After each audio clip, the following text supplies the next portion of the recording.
TV9 સમાચાર સાથે હું છું શિવાની। સૌથી પહેલા જુઓ ગુજરાતના ટોપ 9 ન્યૂઝ। પીએમ મોદી 3 દિવસીય ગુજરાત પ્રવાસે પહોંચ્યા। અમદાવાદ એરપોર્ટ પર વડાપ્રધાન મોદીનું સીએમ ભૂપેન્દ્ર પટેલ સહિતના મહાનુભાવોએ કર્યું સ્વાગત। રાજભવનમાં પીએમની અધ્યક્ષતામાં સોમનાથ ટ્રસ્ટની 123મી બેઠક યોજાઈ, જેમાં ટ્રસ્ટની કામગીરી અને મંદિરના વિકાસ કાર્યોને લગતા પ્રશ્નોની ચર્ચા કરવામાં આવી।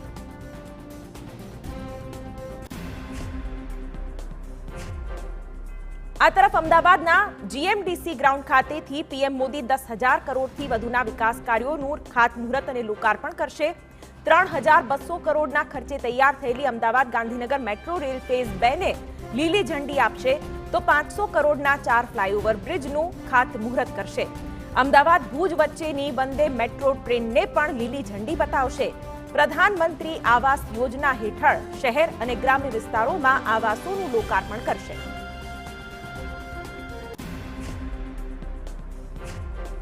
તો આવતીકાલે વડાપ્રધાન મોદી ગાંધીનગરના મહાત્મા મંદિર ખાતે ત્રિદિવસીય રિન્યુએબલ એનર્જી ઇન્વેસ્ટ સમિટનું ઉદ્ઘાટન કરશે। કાર્યક્રમ પહેલા વડાપ્રધાન ગાંધીનગર વાવોલની શાલીન 2 સોસાયટીની મુલાકાત લેશે, જ્યાં સૂર્ય ઘર મફત વીજળી યોજનાના લાભાર્થીઓ સાથે વાતચીત કરશે।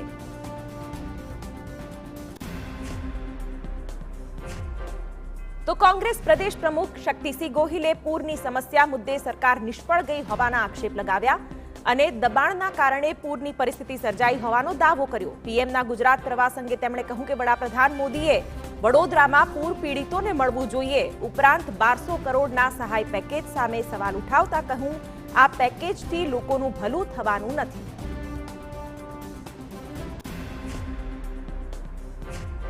સુરેન્દ્રનગર નગરપાલિકાના વર્તમાન સભ્ય નકલી સીબીઆઈ બનીને ફરતા અમદાવાદમાં અટકાયત કરાઈ। વોર્ડ 13ના સભ્ય સહિત 3 લોકોની આનંદનગર પોલીસે અટકાયત કરી છે, જે મુદ્દે કોંગ્રેસે કહ્યું કે હવે તો ભાજપમાં પણ નકલીનો ખેલ શરૂ થયો। ગુજરાતમાં એક પછી એક નકલી પદાધિકારીઓ, નકલી કચેરીઓ, બધું જ નકલી છે તેવા આક્ષેપ પણ કર્યા।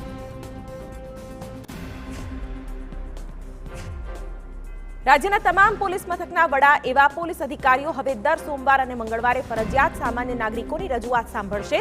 લોકોની રજૂઆત સાંભળવા પોલીસ અધિકારીઓને કચેરીમાં બેસવા ગૃહ રાજ્યપ્રધાન હર્ષ સંઘવીએ આપ્યો આદેશ। લોકોની સમસ્યાનું નિરાકરણ માટે લેવાયો નિર્ણય।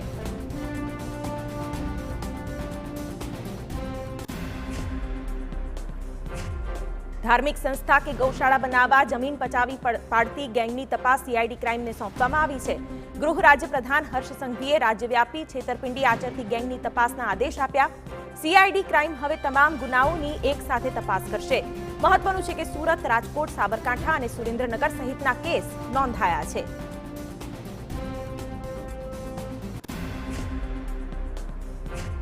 ભાદરવી પૂનમના મેળા નિમિત્તે શક્તિપીઠ અંબાજીમાં માનવ મહેરામણ ઉમટ્યું છે।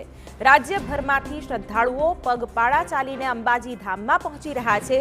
અંબાજી પહોંચતા તમામ માર્ગ પર ભક્તોનો ધસારો જોવા મળી રહ્યો છે। લાખો પદયાત્રિકોની સુરક્ષાને લઈને બનાસકાંઠા પોલીસ પણ સજ્જ છે। મેળામાં નાના બાળકો ખોવાઈ ન જાય તે માટે આઈ કાર્ડની વ્યવસ્થા કરવામાં આવી છે।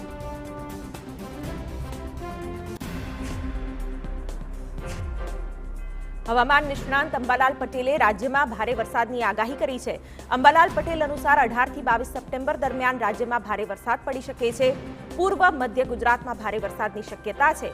દક્ષિણ ગુજરાતમાં પણ ભારે વરસાદનું અનુમાન છે, તો નવરાત્રીમાં મેઘરાજા વિઘ્ન પાડી શકે છે।